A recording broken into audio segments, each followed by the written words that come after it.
Hello, everybody, and welcome to a very cat-themed Fossil Friday chats. Welcome. I'm Brittany Stoneberg from the Western Science Center. With me, as always, is Gabriel Santos from the ALF Museum. Hi, everybody. And we have another person from the ALF Museum here today. I'm feeling a little outnumbered. Joining us again is the Raymond M. ALF Museum Curator and Fossil Friday Chats alum, Dr. Mairin Balisi. How are you doing? I am doing awesome today. I have a bit of a cold, so just FYI for those at home. I am also at home, so glad to be here, though, online with you all. I'm really excited that Mairin is here.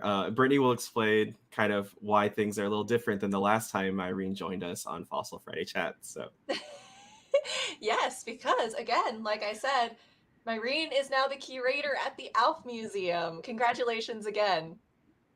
Thank you so much. Thank How's you for hiring. You're welcome. You're very welcome. How have you been settling in? I've been settling in okay. Yeah, it's been we just started school a few days ago. So for context, the ALF Museum is a museum of paleontology, and it is the only one accredited museum of paleontology on the campus of a high school or a secondary school in the United States, if not the world. And so as curator, my duties include not just dealing with the fossil collection and leading research at the museum, but we're also very lucky to have high school students to work with, and I help guide them through how to do research. So we're just getting started. I just met my 9 research students for the year, and we're starting to figure out projects for them. So it's an exciting, busy but exciting time. I'm really excited. My office is right next door to Mairin, so whenever I could just walk across and be like, "Hi, Mairin, can I bug you for a second?" Yeah, a lot of the time I'm just like in front of my computer, like typing out like, okay, full specimens for this student, or like, this other student wants to work on rhinos, etc. Just taking a lot of notes, getting to know everybody. That's awesome. So if you're, so Mairin obviously is now the curator at the ALF Museum, but she's done a lot of work in her career. She completed a BA in Integrative Biology and a second BA in Comparative Literature, fellow English major. Love that for us. At UC Berkeley, and then finished an MS in Ecology and Evolutionary Biology at University of Michigan. Dr. Balisi earned her Ph.D. in Ecology and Evolutionary Biology at UCLA with her dissertation titled Carnivory in the Oligo-Miocene, Resource Specialization, Competition, and Coexistence Among North American Canids. So interesting. Your dissertation was on dogs, but we're going straight into cats today. Dr. Balisi recently completed a term as a National Science Foundation Postdoctoral Research Fellow in a joint position split between La Brea Tar Pits and UC Merced. Dr. Balisi has conducted fieldwork throughout the Western United States and Mexico, in addition to her work at the tar pits. And again, as of this year, she's the curator at the ALF Museum. Woo! Woo! I'm gonna embarrass Mairin a little bit more. Mairin is also the very first Filipino curator of paleontology in the United States. So Heck yeah. We keep, Gabe, I feel like you and I keep wondering, like, am I the first? Am I? But so far, no one else has come forward. So if you are the first Filipina curator or Filipina curator, we'd love to get to know you. Yeah. Or have you Where on were the you when show. we were growing up? This is the one time we're okay being proven wrong. We're totally fine with that. Awesome. Well, as always, if you have any questions for Mairin, go ahead and put those in the Q&A. We'll get to as many as we can after the presentation. So Mairin, Dr. Balisi, curator of the Alpha Museum, whenever you're ready, go ahead and take it away and tell us all about cats. Thanks so much, Brittany and Gabe. Yeah, it's my pleasure to be back here at Fossil Friday Chats. As Brittany mentioned, I was last on Fossil Friday Chats talking about dogs because I was talking about my dissertation that was 2020 or at the very height of COVID. And yeah, I'm really happy to have been part of Fossil Friday Chats, even back then. Now about cats though. Okay, listen, Saber-Toothed Cats weren't tigers at all. They were Machairodontidae, blah, blah, blah. You can read what's on the slide. First of all, I'd like to thank my friend Cat. That is her real name. Cat sent me this meme this morning, and I was like, great, thanks, Cat. That is going into my presentation.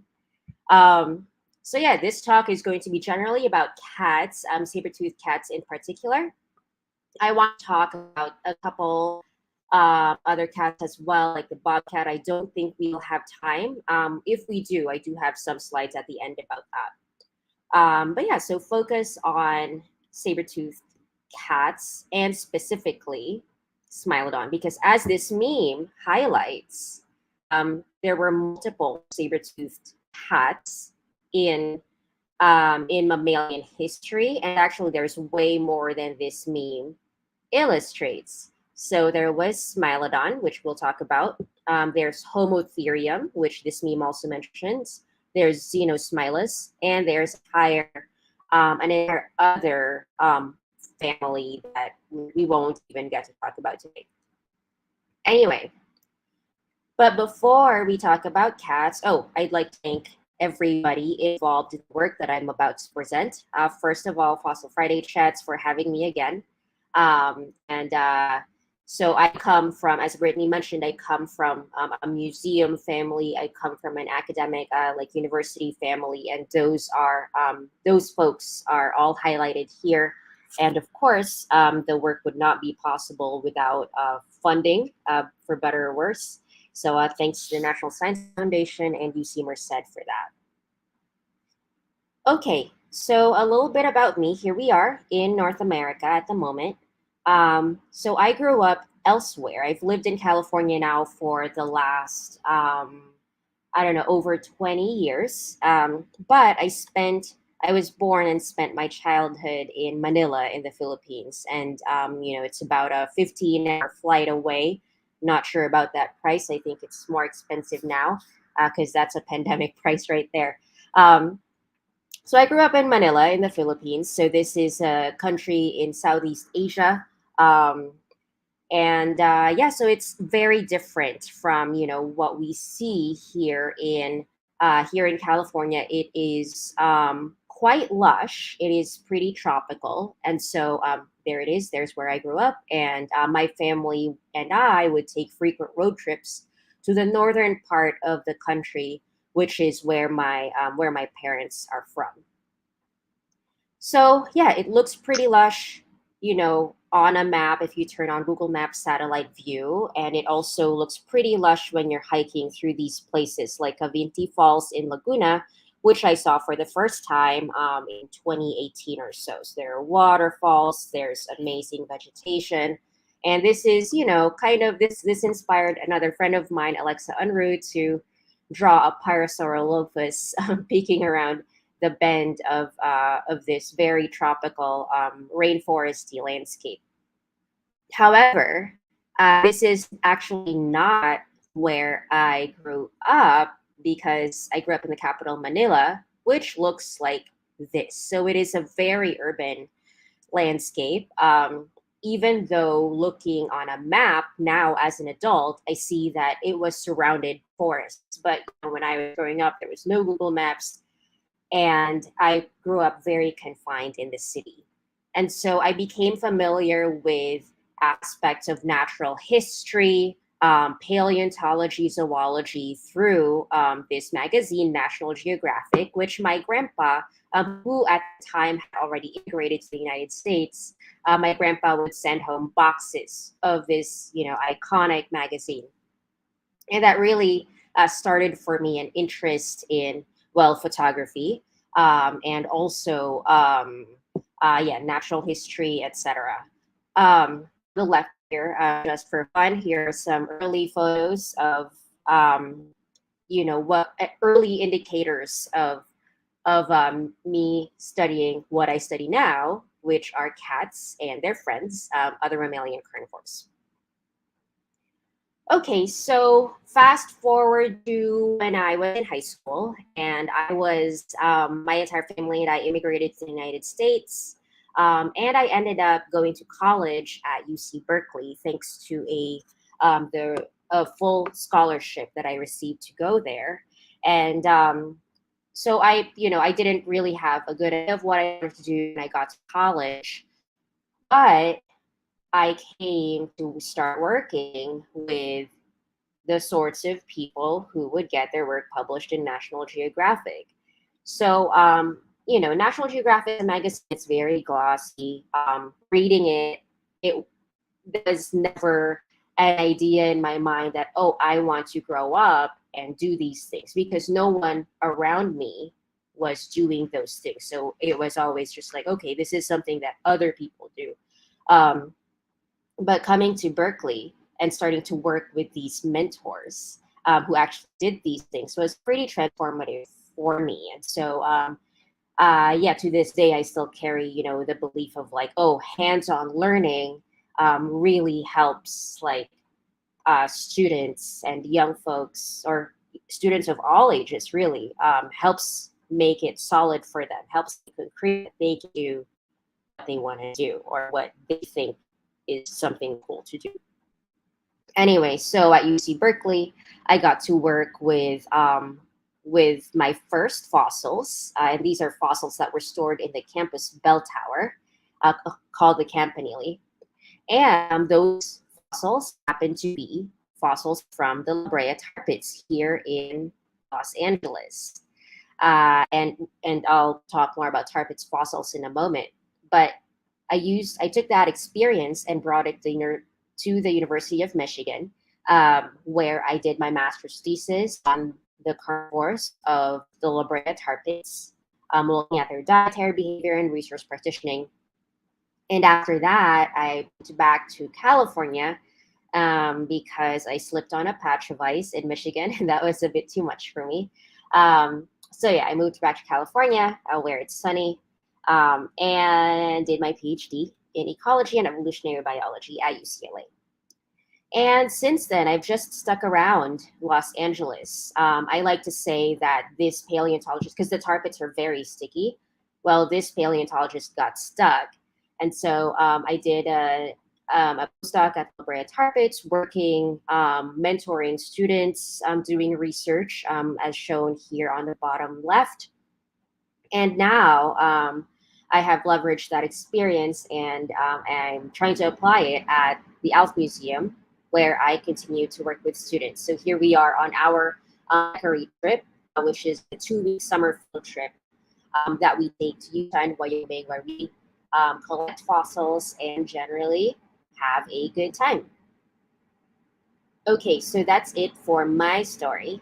So here we are. It's time for us to, talk about cats. So the cats that I will be talking about today come from Los Angeles. So here we're just seeing the west coast of the United States, with a little bit of Canada, and here is Los Angeles and the yellow star at the bottom. And specifically, I probably a lot of you have heard of this site before, but we're talking about the La Brea tar pits, which are a site, this is a locality that is located in a very urban environment. Here on the right hand side, you can see this is, what is it's not downtown LA, but it is a downtown-ish part of Los Angeles. So there's a large, apartment complex at the top. There's office buildings to the left and right of this image. There's the LA County Museum of Art to the left. So this is just a very developed landscape. And it also happens to be, one of the premier, if not, well, I'm biased, but I'll say that it's the most, it's active ice age excavation that is right in the middle of a bustling metropolis. So it's unique for those reasons as well as others. But if we go into a time machine and go back to 1914, we'll see that this is what it looked like. So notice the oil derricks in the background. There's an asphalt seep in the foreground. So it was a very different landscape. It was pretty empty.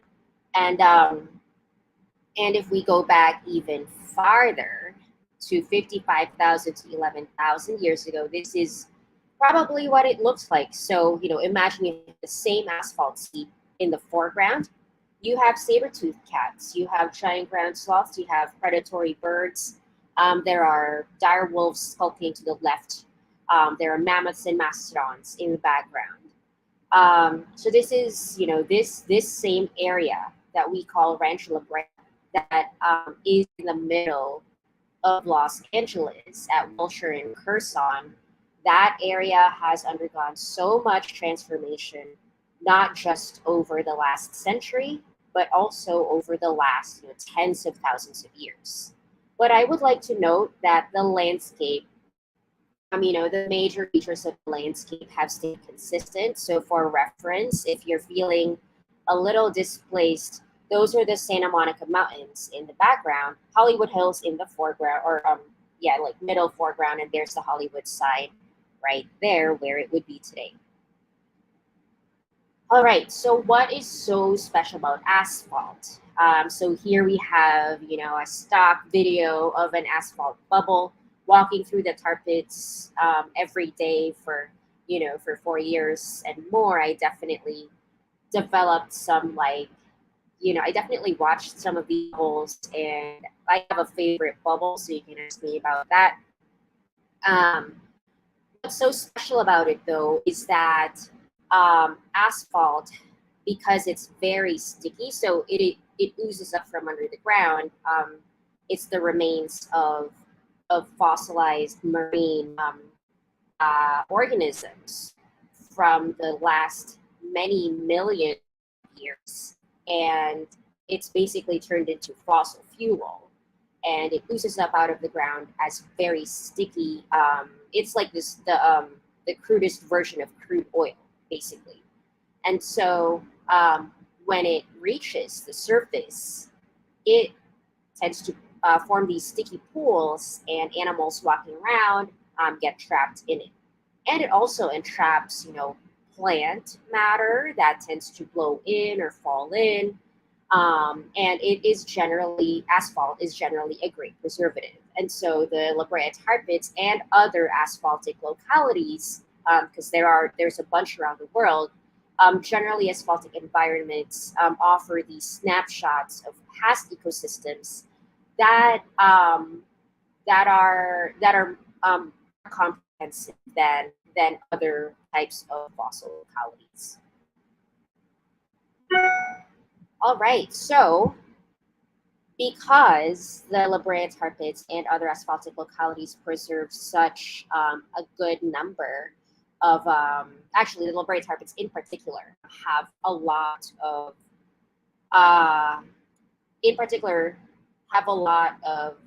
predatory forms, and that's a question, I can elaborate on that later, but that's a bigger question of why there is this predator bias. But at the La Brea tar pit, most abundantly preserved species are dire wolves. So there are over 4,000 dire wolves, individuals that are preserved there. And number 2 is Saber-Toothed Cats with over 2,000 individuals. And this, this abundance of individuals of a single species really enables us to conduct analyses that are not as easily possible at other sites. So here we have, for this study, which I conducted with Dr. Caitlin Brown, when she and I were grad students at UCLA in Dr. Blair Van Valkenburg's lab.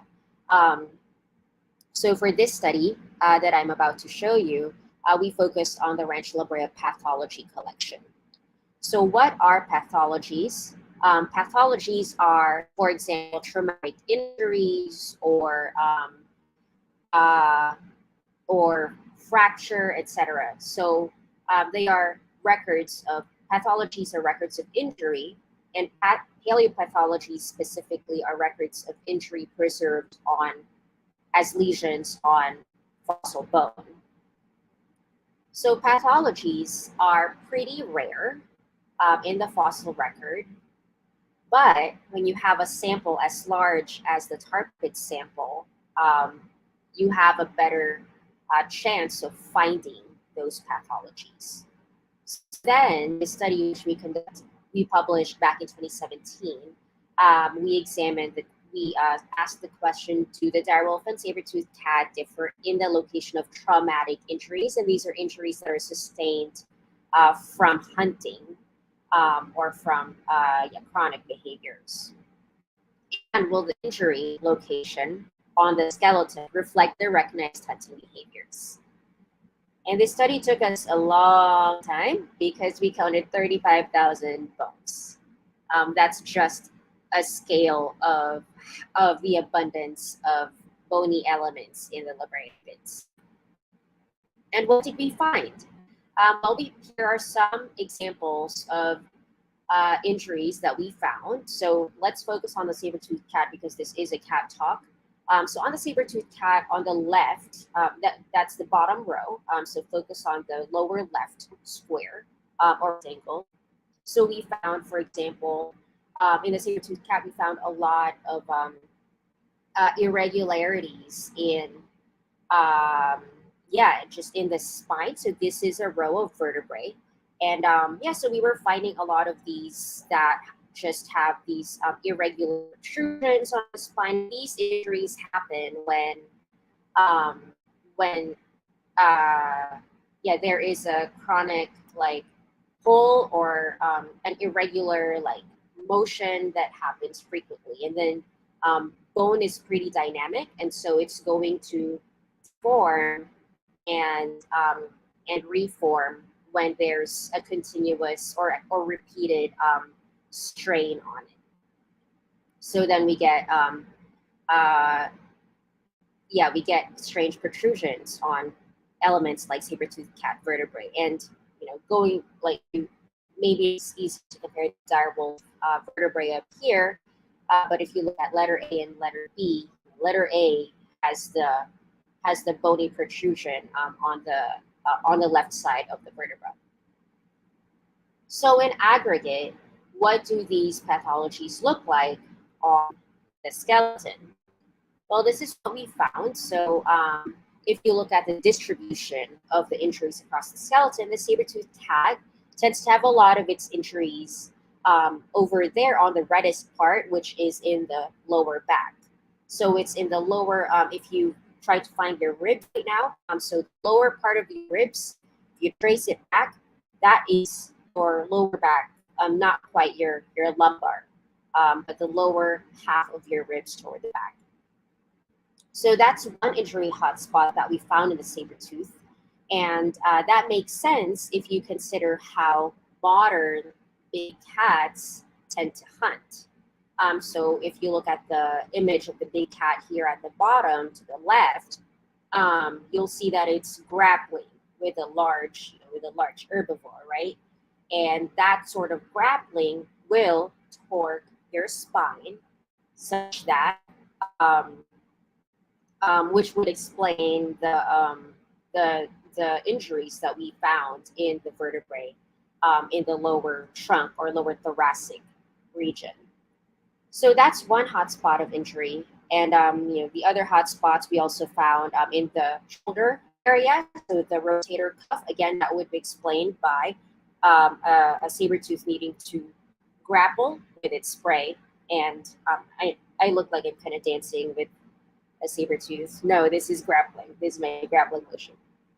Okay, so that is how we interpreted this distribution of traumatic injury in the saber-tooth. This contrasts with the dire wolf, which has its injuries concentrated more around the legs and also in the neck, because as my PhD advisor says, a dire wolf is basically like running pair of jaws, and so so it's going to be maybe kicked in the feet, or maybe it's or potentially kicked in the face, because look at the height disparity between dire wolves and their prey. All right, so again, saber-tooth, more of a grappler, which makes sense because it's more of an ambush predator. So rather than running after its prey, chasing its prey, it lies in wait and then pounces, versus the dire wolf, which is more of a cursorial or running predator. All right. So I've just talked about traumatic injuries in the saber-toothed cat. However, there is something else. So here I'm about to show you the most strikingly pathological object in the collection of vertebrate fossils. That's a quote from Roy Moody back in 1930. So almost a century ago, this specimen was studied. And so this is what it looks like. This is a pelvis of a saber-toothed cat. And notice that, notice that one side of it, not this side, but this side is very deformed. So what Roy Moody thought at the time, as well as others after him, what people thought was that this saber-toothed cat had been injured. Maybe the pelvis had been fractured and then just didn't heal properly. Maybe it got infected, and that's how it got deformed. However, I forgot to change the lower right credit over here. This study has actually already been published last year in Scientific Reports, the journal. So my collaborators and I, for this study, some of my collaborators are orthopedic surgeons at Cedars-Sinai Hospital in Los Angeles, and and they CT scanned this specimen. And so what you see moving on the right is the CT scan. We are like going through the specimen right now. And so the right side of the specimen is on our left-hand side, just a little reversed right there. So again, let me play that for you. Oops, not that one, but that one. So if you look at the CT scan, there's no evidence of fracture. So this suggests that this individual had not been hurt in the way that scientists thought for like almost a century. Rather, what the orthopedic surgeons said, our collaborators suggested, is that this Smilodon, this particular individual, had hip dysplasia. So here again so we have a pathological. These are CT scans and 3D models of the associated thigh bone or femur of the animal. So at the tar pits, it's very difficult for us to get associated bones. So if there are two bones, it's difficult to say, oh, these are from the same animal. But in this particular case, you had that very pathological looking pelvis, and then you have this other femur or thigh bone that has the same pathology, a continuation of the pathology. And that's because the ball of the femur typically fits into the socket of the hip bone. And because this socket, well, basically they they need to form together developmentally, and they just didn't for whatever reason. Anyway, so because for this, because of these CT scans, or through these CT scans, we were able to infer that Smilodon probably had hip dysplasia. So what is hip dysplasia? It is a developmental condition that also afflicts modern cats. And so for that, this is the diagnosis of hip dysplasia in Smilodon is very interesting. So it also afflicts modern cats and modern dogs and also modern humans. People are probably more familiar with hip dysplasia in dogs.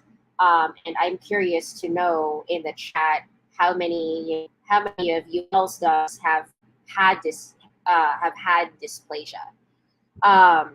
But in cats, it's only the Maine Coon so far that has had systematic studies. So basically, hip dysplasia is when the ball of your hip, or sorry, the ball of your femur and the socket of your hip bone basically don't co-develop correctly. And so there's there might so these X-rays in the background, they are X-rays of cats of my former coworkers at the Titans. So these are modern cats whom I have met who have hip dysplasia. Anyway, yeah, let me know in the chat if you have heard of hip dysplasia before, or if your pet has had his hip dysplasia. Okay, so everything that I've talked about so far is about the late Pleistocene. This is the last ice age. That's when we last had the saber-toothed cat Smilodon. And the late Pleistocene is generally thought of as a time of megafauna. However, there were mesocarnivores as well existing with them. We actually won't talk about the mesocarnivores today, but I just want to highlight that at the moment, well, about 10,000 years ago, this world changed, right? Through an intersection of climate change, megafaunal extinction, human impacts, we no longer have most of our megafauna. So animals like Smilodon went extinct at the end of the last ice age. However, these animals at the bottom, the coyote, bobcat, skunk, etc., they are here now, but also used to be here at the time of the megafauna. So imagine, a bobcat coexisting with the saber-toothed cat. So part of my current research looks at the bobcat and these other mesocarnivores and tries to see how they changed with the extinction of the megafauna through time.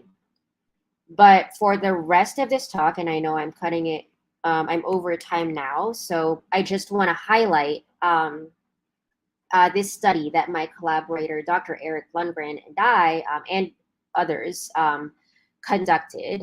So we have, I claim no credit for this title, Burrowing into the Past, because this is a study about mountain lions and donkeys are also known as burros. So basically in this study, mountain lions, they are also a big cat that used to coexist with Smilodon or saber-toothed cats back in the Ice Age. Well, mountain lions are still around today, but remember in this slide, no more megafauna other than the mountain lion in these parts. So that also goes for mammoths and mastodons. That also goes for camels and horses. So we no longer have camels, horses, mammoths, mastodons. So the big prey also went extinct. However, humans in Death Valley National Park and elsewhere have introduced donkeys. And donkeys are an example of a modern megafauna that we still have today. And in this case, they are introduced, so they're not native to the ecosystem, but, for better or worse, they live there now. And what this paper finds, what we show you in this paper is that, well, Dr. Lundgren has all these camera traps around Death Valley and basically captured the first evidence of mountain lions preying on these burros. So you have an instance of a predator that has been here for tens of thousands of years, preying on a novel prey item, a novel herbivore that is pretty new to here. So, so it's interesting already for that reason, but even more interesting is that this seems to have cascading effects on the ecosystems. So there are differences in vegetation already between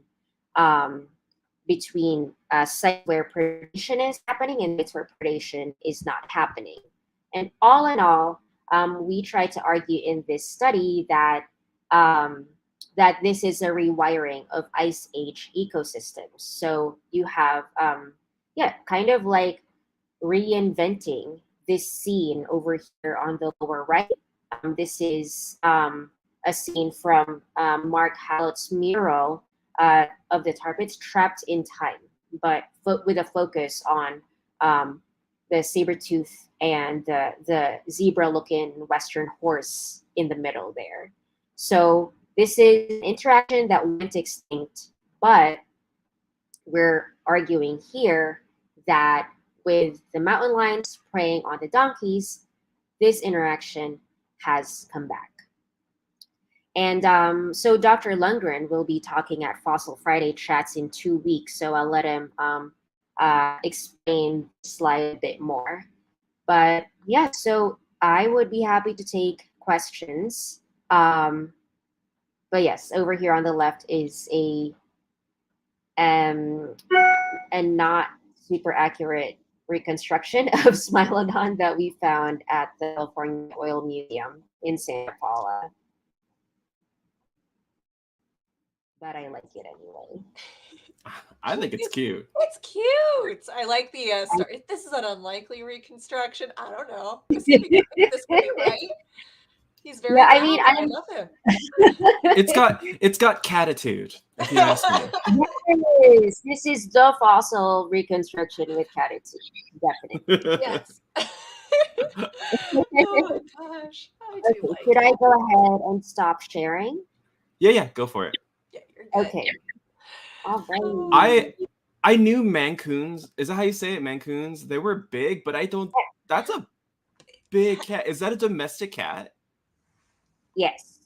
And I showed 2 photos of 2 different Maine Coons. So that's, those are 2 different cats. They're so big. I love them. I kind of want one. I want one. Yeah. So people think in Maine Coons, people think that it's partly because they're so big that they might have hip dysplasia. So hip dysplasia is it's a developmental disease, but it can be exacerbated by, being a chunk, basically. I think one thing I really liked about your talk and the talk about hip dysplasia and the burrows was this real sense that there's a lot of time that has passed between now and the animals and wildlife we have now and the animals that we had during the Pleistocene, but there's still a connection there. You're still finding the same kind of diseases. You're still finding the same kind of environmental interactions happening again when the circumstances are right, which I think is a really cool thing to point out. I think it's very easy to think of paleontology as something that's like separate, whereas it's actually, it's just one long continuous line up until the present day. For sure. And that's something that I really try to encourage people to think about, like in my, in these talks or with my students, etc. Like, sure, you might be studying fossil, sharks from, like from the time that dinosaurs were here, right? But, the landscapes are like, this is the same patch of land, or, it may have been underwater, but still, like, there is a continuity, the place, and that's, just, it's places have very deep histories and complex histories for that matter. I think it's really cool though too, because it shows how complicated like ecosystems are more than we probably realize. Because like with your more recent study and the way that an ice age food web is rewired or like restarted in a way, it's kind of like an unintentional rewilding kind of thing. And I think that's so cool because like you would have not really seen that before if you had not if we didn't unintentionally introduce these horses back. And I think that's, again, it's just showing how more complicated than we can realize ecosystems are. And I think in paleontology sometimes we tend to, not intentionally but sometimes, oversimplify those things because we're interpreting the past and we don't get to see them. And I think it's really fun that you get to do something like that with it's something relatively more modern. Yeah, for sure. I mean, it's fun that we get to do what we do generally. Yeah. But yeah, certainly the whole like, yeah, the so these are value judgments, right? The whole like, oh, this species is bad because it's introduced, or this species is good because it's native. But in a world where humans have already changed so much, yeah, I think it's useful to look at. I mean, yeah, it depends, right? And so it's useful to look at um, as much evidence as we can, and that includes evidence from deep time, so fossil evidence, just to be able to say, okay, well, what was here in the, for example, LA River, or what was here in Death Valley, and do we want to resuscitate the interactions, the ecological function that used to be here? Like, what is more important, the specific species that filled those niches, or the actual ecosystem function? And I don't have the answers for those. Of course, I have my opinions, but yeah, I think it's definitely, there's a lot of, it's also important to involve stakeholders. So for example, it's not just scientists, right? But also like the farmers in the area who are actually living there. So yeah, it is, these are complex questions, but that's why we're here. That's why we do what we do. Yeah, we've got some, speaking of questions, we've got some great questions in the chat. One thing I will mention is my dog growing up, which was a golden retriever, had hip dysplasia.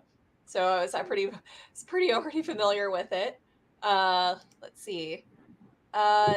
This is from, actually, I think you already answered this question, but I did want to bring it up. This is from Melissa Party, friend of Fossil Friday Chats, saying, he hasn't had it, but I have a Maine Coon.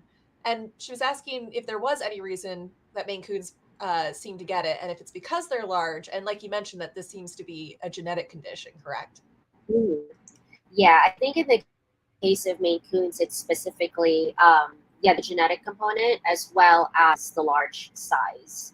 But yeah, Maine Coons are the only cat breed so far that has had consistent enough complaints of hip dysplasia that there's actually a registry of hip dysplasia complaints from this breed. But yeah, it's probably in other cats as well. I mean, the other cats that I showed the x-rays of, yeah, I think only one of them, is either one of them, I mean, could I have to ask Carrie and Karen, because I don't remember. But yeah, they cats have dysplasia as well. They're just less studied. Let's see. She's also asking, I love the heat maps of the injuries. Has a similar analysis been done with modern large cats? I love this question, and I wish I had a better answer to it. So for large cats, no, not that we saw. I haven't updated myself on the pathology research since we published that paper, though. So I hope I'm wrong. But at least when we were working on that paper, a challenge that we ran into is that this sort of analysis hasn't been done on modern big cats because the bones just aren't there. I mean, of course, big cats have those same bones, but in terms of museum collection space, um, in our experience, my and Caitlin Brown's experience, museum collections seem to prioritize, cranial material for a good reason. Crania are pretty diagnostic of a lot of things. However, uh, there's there's value too in having postcrania. It's just that museums, I'm at a museum, so I struggle. Museums don't always have enough space for the postcrania, which can be pretty large. That said, one of our reviewers for this paper or another paper that I worked on um, told us that there is a collection of zoo animals, and let's see, yeah, like I think they were big cats that were like hunted. So the Oh, bones are in a museum. Yeah, it is, but for better or worse, there is a collection of these bones in Scotland. So if anyone is interested on those, I do not have access to that collection right now or anything. I'm just throwing it out there for anyone who has time to look at that because I can't at the moment. could you like CT scan? I think living big cats from like zoos and stuff. Is that something that you can do? Yeah, I think that you can definitely you can X-ray them.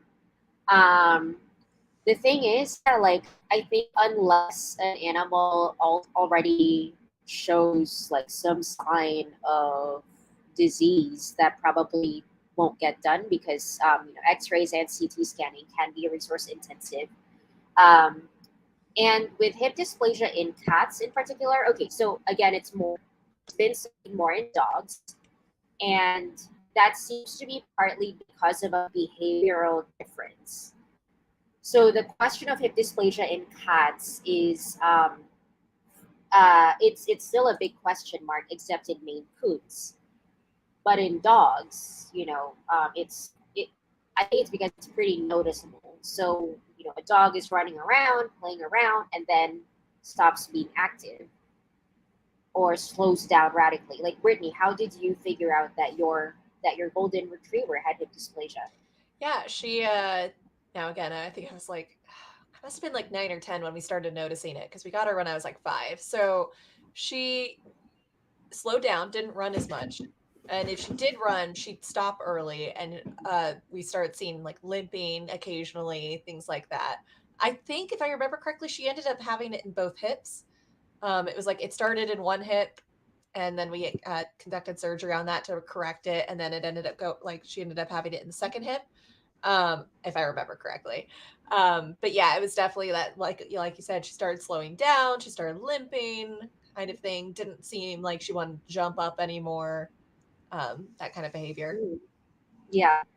So that's an example of a like dog behavior changing radically, right? And being pretty noticeable even for us humans. But then if you have a cat, cats don't really get, do cats get zoomies? Like I don't, not They so much, do. I've They right? seen, do. I've I've seen, seen them. I've I've seen, seen it. I've seen the cat zoomies. Okay, I stand corrected. But like, if you have a cat that is an indoor cat and sits around all day already and then like just continues to sit around more, then it's more like my cat just got lazier. You know, It's true. Yeah. It's or very just true. like, I mean, like, it's so true. If my roommate's cat got hip dysplasia, he sits around in a box most of the day this We week. would never I notice if I Richard would got hip never dysplasia. notice. Yeah, if Bridger got hip dysplasia, I would never notice. I would just be like, this cat just is really happy in this box. I'm not gonna bother thinking about yeah, it. Yep. yeah. So, wait, sorry, what was the question that brought us to this discussion? Oh, it was about the heat maps, but Oh, yeah. yes, So, yes. but we Yeah, have so, we have oh, right, yeah. yeah we Oh, have some uh-huh. other good questions. There's one from Ed Welsh. Oh, sorry. This is irrelevant. Melissa just put in the chat. Anecdotally, Maine Coons have been described as one of the most dog-like cats. Oh, that's so cute. I wonder. I didn't know that. So Yeah. I wonder if that also contributes to them, you know, like you have a Maine Coon like being dog-like and then all of a sudden becomes more cat-like. Like, what's wrong? Oh, it's Maine Coon. I'm dumb. Anyway, continue. None of us corrected right? you. We have questions, right? Yeah. This question is from Ed Welsh. Hello. How frequent are pathologies, particularly hip dysplasia, in your La Brea carnivores? Ooh, so in La Brea carnivores, I mean, so big caveat, hip dysplasia in the one specimen that we highlighted in the paper, hip dysplasia was diagnosed by CT, right? Like orthopedic surgeon collaborators we had an idea that it might be hip dysplasia based on the gross morphology, but we knew definitively through CT scan. Now, CT scanning is pretty nurse intensive. The only reason that we got a CT scan of this particular specimen is that folks at Cedars-Sinai collaborated with us and donated time on the CT machine, so very generously. So I don't have a definitive answer for you for the incidence of hip dysplasia, but we did go through all of the. We focused on one deposit, 6167, and we went through all of the pelvis from that deposit, and we found a handful more in a sample of a few dozen that looked like they might have hip dysplasia. And that information is in our paper, the scientific reports, which, Ed, I'm happy to send you if you don't have access or you don't have yet. But yeah, so happy to send you that. Let's see. Yeah, I wish I had a better answer, like a more definitive number, but it's just, I looked at the specimens and I was like, this has signs of it, but I can't say for sure. So most I was able to say is nascent hip dysplasia. Alrighty. This question's coming from Mark June. Sorry if I mispronounced your name. Can you use your original data to find the minimum number of elements needed for similar pathology studies for other taxa to make up for their limited number of specimens? Wait, okay, so Mark is one of my lab mates at UCLA. Hi, Mark. Hello, Mark, and I just gotta say this is a very Mark question. Can I get the question again? Yeah, actually, of course. Can you use your original data to find the minimum number of elements needed for similar pathology studies for other taxa to make up their limited number of specimens? Yeah, I think that would be interesting. It's something that we can explore together, Mark. You are so. I love this Muscle Friday Chats collaboration. Yeah, I know everyone. All of the questions so far have been from people I know. Thank you all for attending. But yeah, I can definitely. So I'm thinking like maybe a rarefaction style analysis, Mark. We can talk about it. All right, now here's some easier questions. One, you did tell us in the course of the presentation to ask you about your favorite bubble. So what's the favorite bubble? My favorite bubble. Thank you so much for remembering my favorite bubble. At the targets, my favorite bubble is it is at pit 61, 67. So there's a big cluster of pits. It is pit 3, 4, 61, 67. They are all fenced together. And enclosure and fences are so that people don't, walk into a tar pit, right?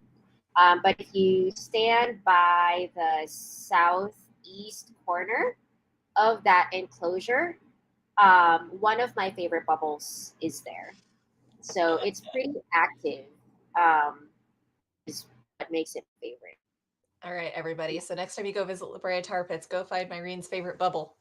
Say hello. I think you showed me that one, didn't you, Mairin? When I was Yes, there I that did. last time? Okay, okay.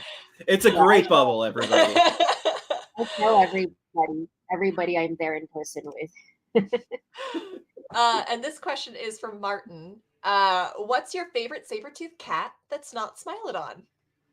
Ooh, okay, that's it. I like this question. Thank you.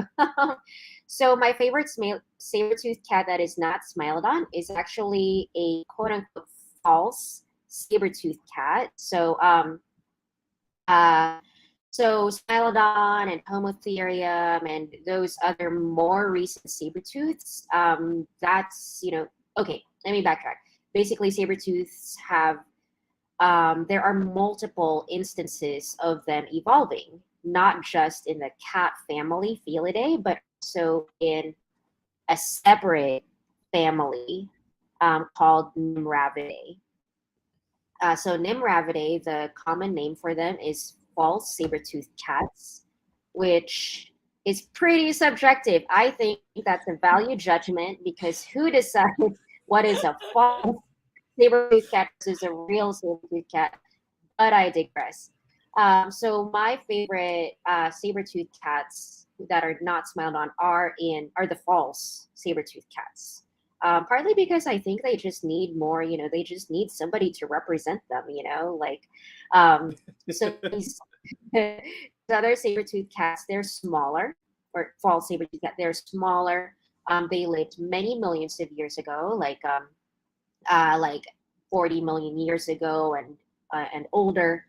And fossils of them are, well, my favorite fossils of them are found in South Dakota, Nebraska, and we have some fossils at the Alf Museum of these two particular genera, Dinictis and Hoplophoneus.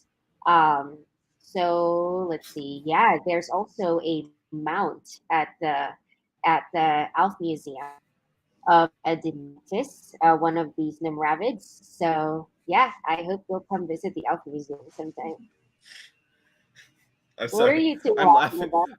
The auto caption, it took Hoplophoneus and called it, it said like farewell hope or something. I can't remember. It was just so That's stupid. very dramatic. My goodness. I was just watching it at the bottom of my computer screen, and it was auto translating Hoplophoneus, and I was like, that's so wrong. But it just translated to Hope Tortilla for a second. Anyway, Wow. I wish I had kept it at Hope Tortilla. Yeah. Yeah. Now I'm hungry. Yeah. Anyway, the auto caption is great sometimes. Well, I guess that does it for questions, Britt. Yep. Okay. Well, that was really great. Thank you so much, Mairin, for joining us today. As always, we have one final question to ask you, and that is, what's the one piece of advice you would give to future paleontologists or future prehistoric cat people who want to study fossils with Cat-titude? Yeah, so I think just try to be open to the possibilities. So, in school, may it be grad school or whatever school, I think we get the message that, okay, in order to be a paleontologist, you have to get this degree, or you have to take these classes, or you have to get this particular experience. And, I will say I am pretty traditional in that, I went to school, I got degrees, I got the this and the that, however, my job now, I would say that my job now it is a dream, but I didn't even realize that such a job existed, so it's a dream because, okay, so like a few weeks ago when students and ALF staff and Dr. Farkey and I were out on like the peccary trip, we drove 2,500 miles like to Utah and Wyoming and back, and I was driving a van of like 4 high school students. And it was pretty great because we were like driving around listening to music. The first day they were like, can we play One Direction because it's their 10th anniversary? And I was like, okay. And the second day they were like, can we play Taylor Swift? And I was like, okay, sure. But then after that they ran out of music, so then I was like, can I play my music because I need to stay awake while driving? And they were like, okay. So I just played my music, and so we were just driving along listening to like bedroom like indie pop rock, like whatever my mix was. And the students in my van enjoyed my music, and they like made a playlist and all of that. And that was my job, like my job was driving around the country like with 4 very engaged high school students, with colleagues who like were good at what they do, and we were driving along listening to music, looking for fossils, finding cool stuff. Like I found my first multi-tuberculate tooth, like and that is a dream that I didn't even knew was possible. Like I had dared to dream this dream. So yeah, just be open to the possibilities, and and this dream is possible because of various things that I had said yes to in the past. So for example, I work with high school students now, and in the past, like in grad school, I volunteered for a high school leadership camp. Had nothing to do with paleontology, but everything to do with mentoring high school students, right? So it didn't make sense at the time, but it came in handy for this job. Like this job is unique, and that part of my experience that I didn't know what to do with really fit this job. And so yeah, just follow your interests, and with a caveat that I would suggest that people not go into debt as well to pursue their dreams, because that's not great either. That's a whole episode we could do. So find grants, find scholarships, find fellowships, but also be open to things. Well, that's Dr. Balisi sharing really, really wise words. Don't go into debt. That's the most important thing. That's very wise. That's true, though. But we can go. Your degree not feed you. You can't eat that. God. Somebody go back and tell undergraduate me that. Oh. I'm still trying to tell me that. But anyway. Thank you so much, Mairin, for joining us today. That was really fantastic. Some really cool fossils with Cat-titude. Yeah, total Cat-titude, that the last one. As always, if you like this program, you can find links on how to do that in the description below. Wait, I skipped a whole sentence. Gosh, Gabe. I haven't had breakfast yet, okay? That's fair. Okay, let me reset. Thank you so much, Mairin, for joining us on Fossil Friday Chats today. It was really, really great having you learning about these awesome fossils with Cat-titude. You can find links on how to learn more about Dr. Balisi's research in the description below. And as always, if you like this program and want to support programs like it at both the ALF Museum and the Western Science Center, you can find links in the description below as well. Thank you all so much, and we'll see you in 2 weeks for more stories from the world of paleontology. Bye, everybody.